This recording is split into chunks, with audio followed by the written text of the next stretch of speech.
if we're going to solve a linear systems problem, what's the best we could ever hope for? Yeah. So this is the gut feeling. Gut feeling.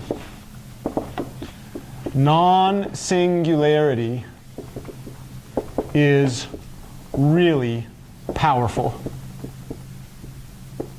in linear systems problems.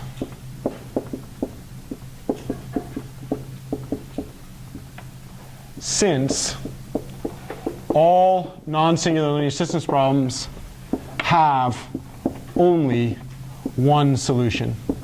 So not only does a solution exist, but we know that once we found a single solution, we're done. We don't have to do more work, right?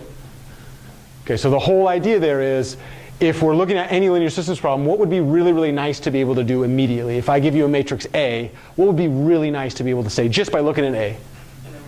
Yeah, okay, so then this leads to a desire. Desire. Can we easily classify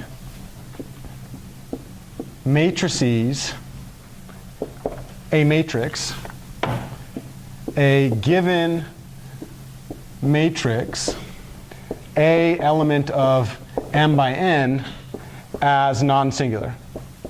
Anybody see something, a really, really easy way to say that it's definitely singular? Yeah. What must be true for all? Okay, so let's imagine that non-singularity is a public office, right? Yeah, in order to be a candidate for the office, to even run for that office, what must be true? Yeah. If you're not 35 in this country, you cannot run for president, right? If you're running for the office of non-singularity and your number of rows is not equal to the number of columns, what do you say immediately? Get out. Yeah, you cannot be non-singular. You're not even allowed to run for that office, right? So the very, very fast thing to say, or the thing to realize is, note, all non-singular matrices have the property what? M equal n. If A is not square, then what? Then A can't be non-singular. So we can immediately get rid of all of that, right? We can get rid of every matrix that's not square. But if A is square, then what? Yeah.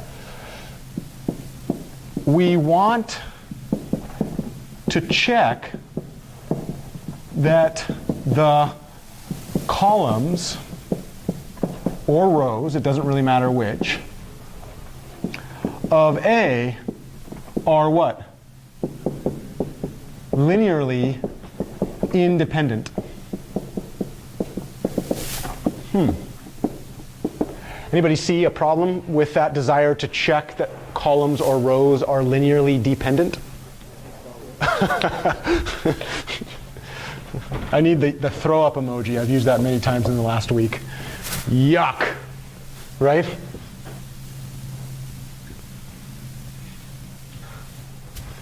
That is really hard. This is really hard, since we are stuck analyzing what? Yeah, linear combinations and spans. Anybody have a gut feeling about how easy it is to generate a span or generate linear combinations just by looking at them? Yeah, every single one of us have. How many of us have felt emotional and psychological pain associated with that type of problem? Freaking teacher of this class. Right?